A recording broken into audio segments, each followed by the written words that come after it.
How's it going? I'm going to start off this video with a little bit of a confession, a true confession. I've been on a Springsteen kick since, well, before the release of Deliver Me From Nowhere, which I did get to see a couple of weeks ago.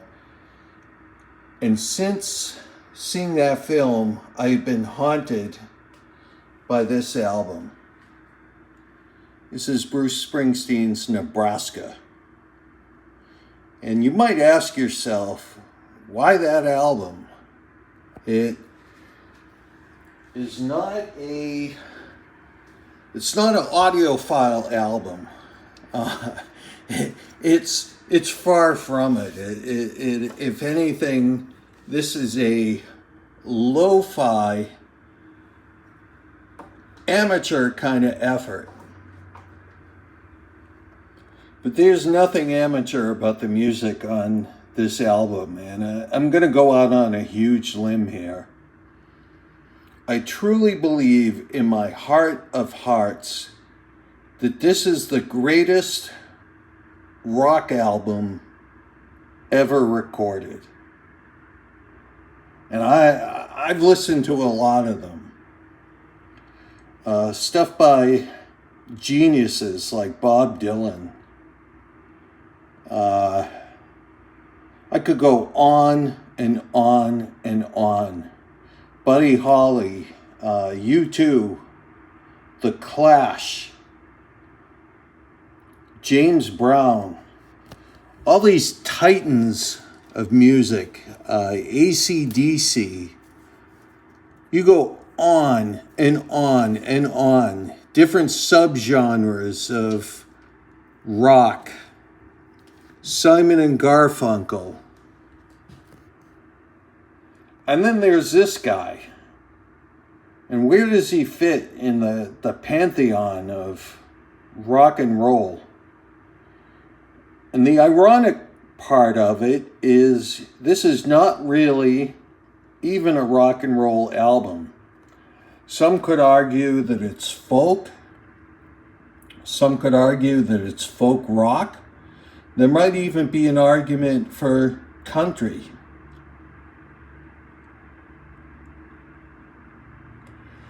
You know, I have an original copy of this album somewhere in storage. But I went to Barnes & Noble and bought this 180 gram version, which they claim is the latest and greatest release of the album. It still sounds terrible. I mean, there are parts of it where there's audible distortion. And just by way of background, it was recorded on a Tascam portable tape recorder, a cassette deck, and it was mixed using an old Panasonic boombox, literally a boombox.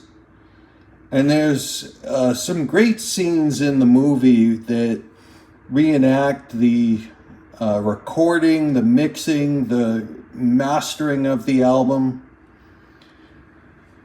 And Springsteen is sitting down with his manager. Just an absolute genius of a guy, John Landau. I cannot give him enough credit. This guy understood and got where Springsteen was coming from. And he had this vision, he knew what he wanted it to sound like, and he didn't want overproduced arena rock, which he ended up with in Born in the USA, which was recorded simultaneously with this album. And he had enough material to make two albums. The first one became Nebraska, and the second one became Born in the USA. And I love Born in the USA, but there's no question about it. It is overproduced. It has that typical synthesizer sound that was really prevalent in the early to mid 80s. But this sounds like it was recorded in the Dust Bowl with kind of the ghost of Woody Guthrie and early Bob Dylan. This is a historic recording, and if you've never listened to it, I beg you to get a copy of it. I cried the last time I listened to this album, and that is no exaggeration. I cried because it was so damn good. And I didn't want this album to end. It ends before you want it to. I could have listened to 2 or 3 albums of this type of material and end up saying, is that it? Is it over? Is that enough? It was not enough. This is no exaggeration. Now, the very first track I ever heard from this album was Atlantic City. Even before I found an original, Atlantic City was on a greatest hits collection. And I put it on my iPod at the time. And I remember listening to Atlantic City and saying to myself, that is a damn good song. Why didn't he make more songs like that? Well, he did, and they were on this album. I have a few favorites. Atlantic City is one of them. I also love Johnny 99 and Highway Patrolman and State Trooper. This might be the most perfect side one you could ever get. If you get past the lo-fi amateur recording quality and you listen to the integrity of the music, the way it's delivered, the way it's written, it's the most perfect album. The most perfect album I have ever heard in my life. I've heard a lot of them. Hundreds, if not thousands of albums. Now, I'm probably just talking rock and roll. There's probably better folk albums. There's probably better country albums. There's probably better classical or opera albums. I'm going to put this in the category of rock. The most perfect album I have ever heard in my life. If you haven't seen Springsteen Deliver Me From Nowhere, go see it.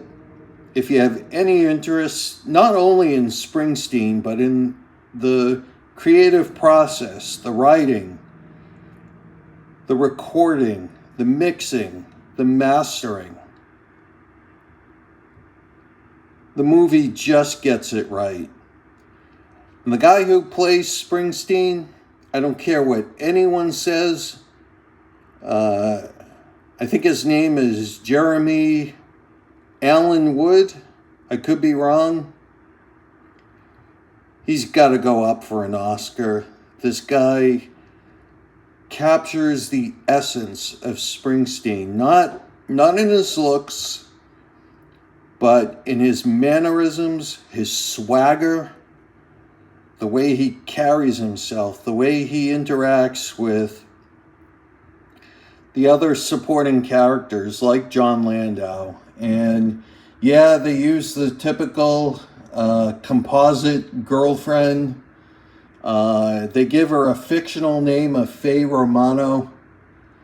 There must have been 2 or 3 Faye Romanos during the recording of this process. So But she is beautiful.